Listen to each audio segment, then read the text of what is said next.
after I'm done talking, I'm gonna put a video here next of Robert Kiyosaki explaining why you should invest your money over saving dollars.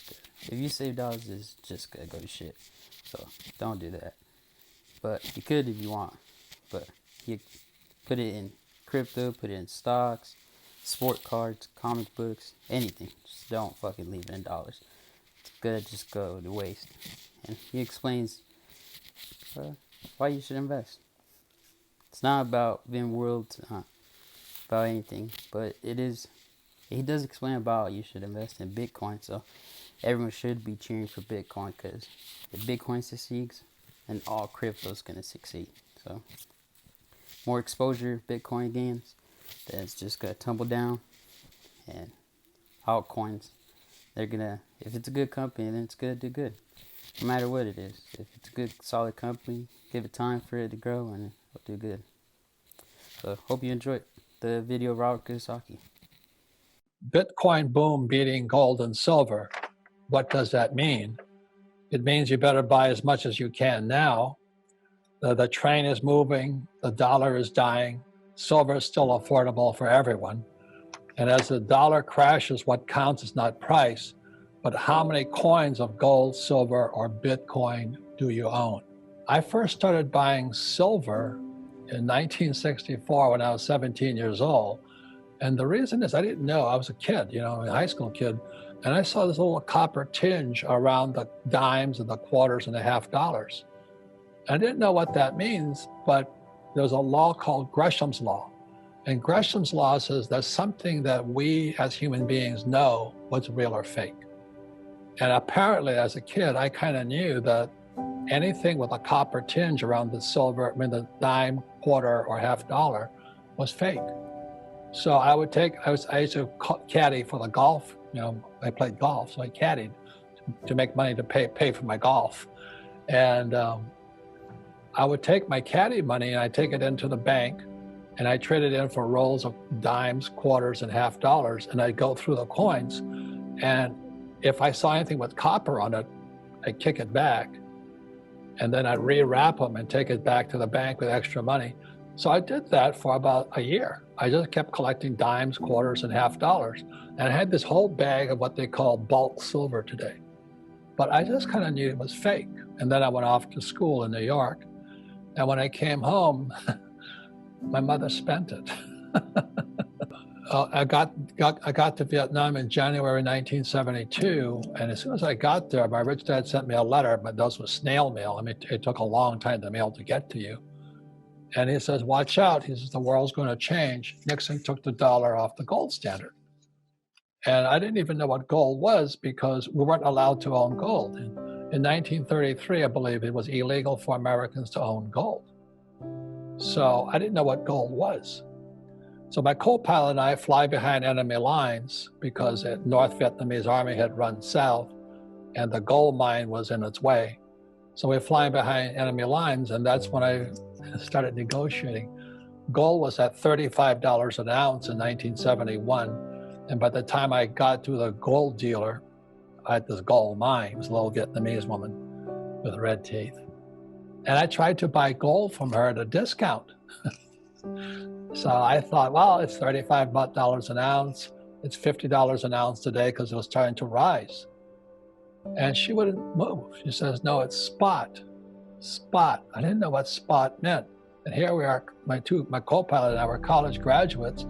And this little Vietnamese woman, I don't think she went to college, but she knew more about money than he and I did. But that was my introduction to gold. And I didn't buy any gold that day, but I let our aircraft carrier sailed into Hong Kong. And that's when I bought my first gold coin, a Krugerrand, for about $50.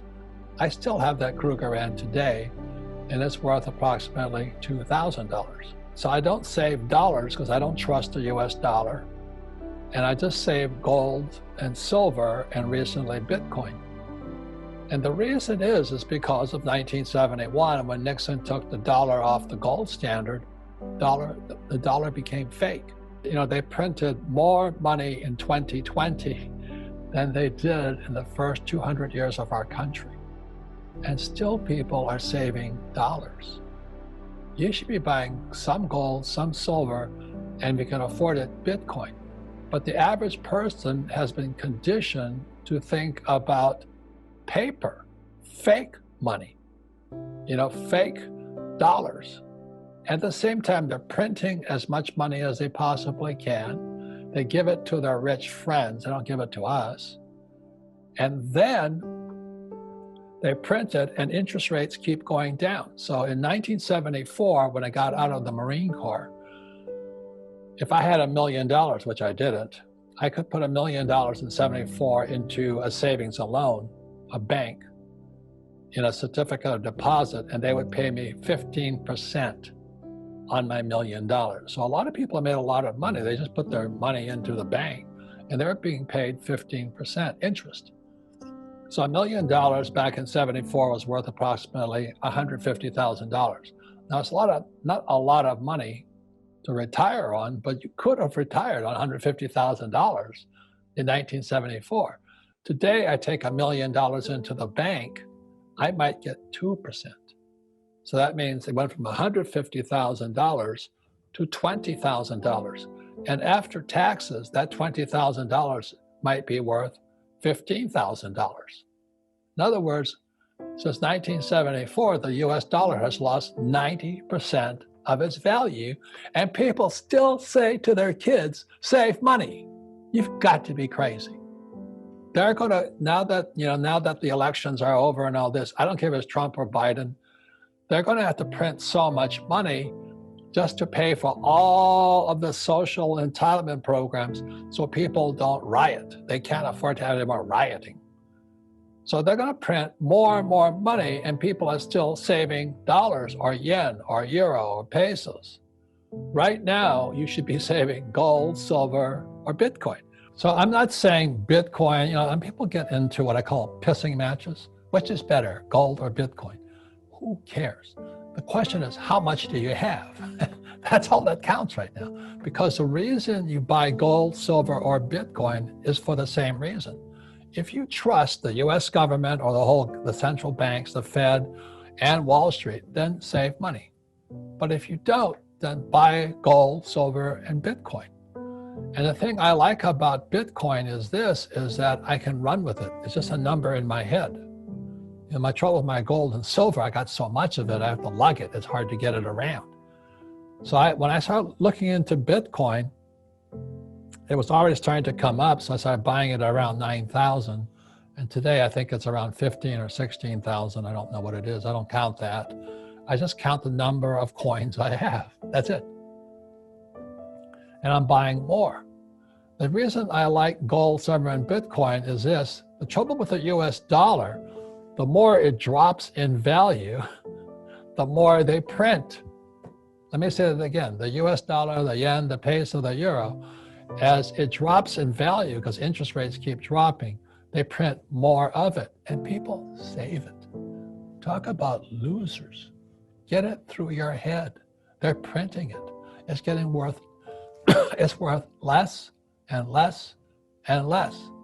Whereas Bitcoin, the thing I like about it, because the more valuable, more expensive Bitcoin gets, they print less of it. It's called a halving. So the price goes up, but the quantity comes down. And check the dollar out. The value of the dollar comes down, but they print more of it. Why would you save it? But it's the same with gold and silver. So I like Bitcoin. I'm glad I bit the bullet at 9,000. It was hard because, gold was only about 1,800. So to buy Bitcoin was hard.